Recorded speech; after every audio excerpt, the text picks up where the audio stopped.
Assalamualaikum. In this video we will discuss the union of sets. ठीक है, मतलब यहाँ पे हम हमेशा जो है ना वो यूनियन ऑफ सेट्स के लिए डिफाइन करते हैं कैसे हम सेट्स पे यूनियन अप्लाई करते हैं। ठीक है, देखिए उस यूनियन को अप्लाई करने के लिए ना हमने क्या करना है, सबसे पहले तो यूनियन को डिफाइन कर लेना है। ठीक है, the union of sets A and B written as A union B or read as A union B।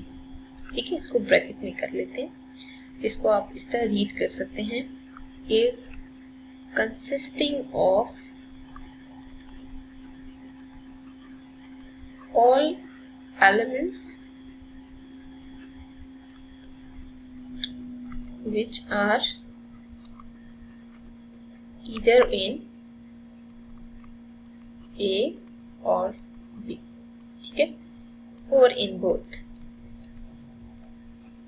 अब हम ऐसा करते हैं, मूव करते हैं इनकी यूनियन पे। For example A union B define कर रहे हैं। ठीक है, तो X such that X belongs to A union B।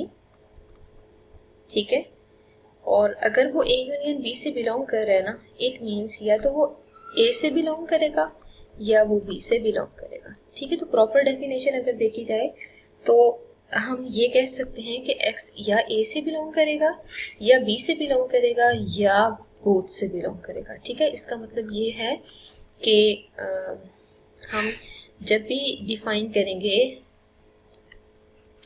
Union को, तो यूनियन में हमेशा आपके पास या तो दोनों सेट से रिलेटेड एलिमेंट्स आ रहे होंगे या फिर ऐसा भी पॉसिबल है एक से रिलेटेड आ रहा हो। ठीक है, तो ए यूनियन बी को डिफाइन करने के लिए हमेशा हम इस टेक्निक को यूज करेंगे। अब हम ऐसा करते हैं, कुछ यहाँ पे सेट्स डिफाइन कर लेते हैं। ठीक है, लेट कर लेते हैं ए इक्वल है 1 2 3 4 5। ठीक है, और बी सेट हम ले लेते हैं 3 6 9 एंड 12। ठीक है, आपसे कहा जाए कि कैलकुलेट या फाइंड। ठीक है, यहाँ पे फाइंड अगर हम लिख लेते हैं तो that is more reliable, find A union B. देखिए सबसे पहला काम ये करना है कि हमने देखना है कि हमें फाइंड आउट क्या करना है, A union B find out करना है। अब ए की जगह ए की वैल्यू पुट कर दें। ठीक है, जैसे 1 2 3 4 5। ठीक है, अब आप बी की जगह बी की वैल्यू पुट कर दें। ठीक है, दोनों वैल्यूज को पुट करने के बाद ना अब यहाँ पे हमने कॉमन एलिमेंट्स को ट्रेस करना है। ठीक है, जैसे देखें 1, उसके बाद देखिए 2, फिर 3। जिन को आप लिख चुके हैं ना उनको टिक मार्क कर दिया करें ताकि आपके लिए इजी हो।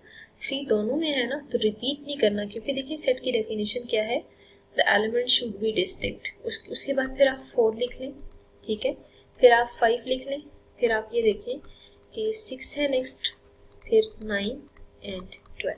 ठीक है, तो मतलब जितनी भी वैल्यूज आ रही हैं आपने 1 बाय 1 उन सबको देख लिया। ठीक है, तो जो भी एलिमेंट्स ए यूनियन बी में आ रहे हैं या तो वो दोनों में एग्जिस्ट करेंगे, मींस ए में भी बी में भी, या वो ए में होंगे या बी में होंगे, लेकिन दोनों से बिलोंग करना जरूरी नहीं है। ठीक है, मतलब हो भी सकते हैं और नहीं भी हो सकते। तो हमेशा जब भी हमने यूनियन को डिफाइन करना है वो हमेशा इसी वे में हम डिफाइन करेंगे। ठीक है, अब हम ऐसा करते हैं कि ये जो लास्ट पे सेट आ रहा है ना, ये बेसिकली आंसर है, सोल्यूशन है। अब हम ऐसा करते हैं, यहाँ पे मजीद 2 सेट्स डिफाइन कर लेते हैं। जैसे बी आप यहाँ पे ले लें 1 2 3। ठीक है, और यहाँ सी डिफाइन कर देते हैं हम 3 5 9 8। ठीक है, अब आप देख सकते हैं कि बी यूनियन सी अगर आपने अप्लाई करना है, सबसे पहले आप बी सेट लिख लें। ठीक है, उसके बाद आप सी सेट लिख लें 3 5 9 8। अब देखें दोनों में जस्ट 3 रिपीट कर रहा है, तो इससे कोई फर्क नहीं पड़ता। ऐसा भी पॉसिबल है कोई वैल्यू रिपीट ना करे। ठीक है, 1 2 3 5 8 9। आप इन सब को कंबाइन करके लिख दें तो ये आंसर आ जाएगा। ठीक है, मजीद एक क्वेश्चन ट्राई करते हैं जिसमें ऐसा करते हैं, एल सेट लेट कर लेते हैं। For example L set is 3 2 5।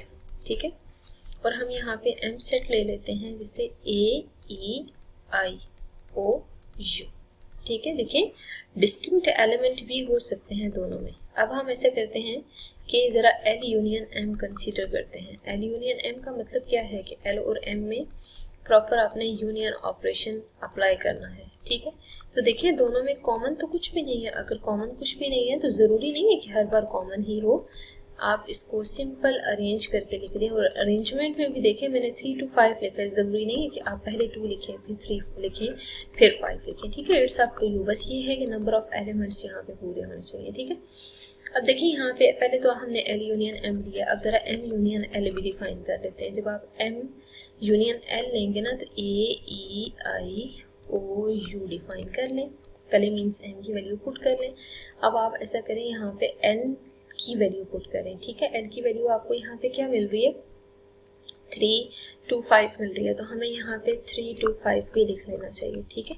लिखने के बाद अब ज़रा इनको अगर सॉल्व करते हैं तो AEIOU और साथ 3, 2 and 5 आ रहे हैं, ठीक है। You can see here these two sets are equal. कैसे, हम ऐसा करते हैं टिक मार्क करते जाते हैं। यहाँ 3 मौजूद है, यहाँ भी है, 2 5 है, यहाँ भी 2 5 है। फिर देखिए AEIOU सब है और यहाँ पे भी AEIOU सब आ रही है, ठीक है। तो इसका मतलब ये है कि अगर हमें यहाँ पे चेक करें तो इससे कोई फर्क नहीं पड़ता कि आप एल यूनियन एम ले रहे हैं या एम यूनियन एल ले रहे हैं, हमेशा एल यूनियन एम का आंसर और एम यूनियन एल का आंसर हमेशा इक्वल आ रहा होगा, ठीक है।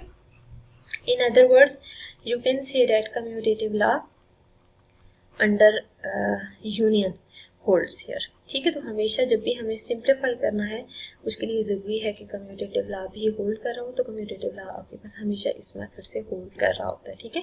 आप कोई सा भी सेट लेना, जैसे मैं आपको ए डिफाइन कर दूँ, बी डिफाइन करूँ, whatever the sets are, we are not familiar here कि वो सेट बी क्या है, लेकिन हमें कंफर्म होना चाहिए कि जब यूनियन का ऑपरेटर यूज़ करते हैं तो कंफर्म है कि ए यूनियन बी और बी यूनियन ए इक्वल आ रहे हो।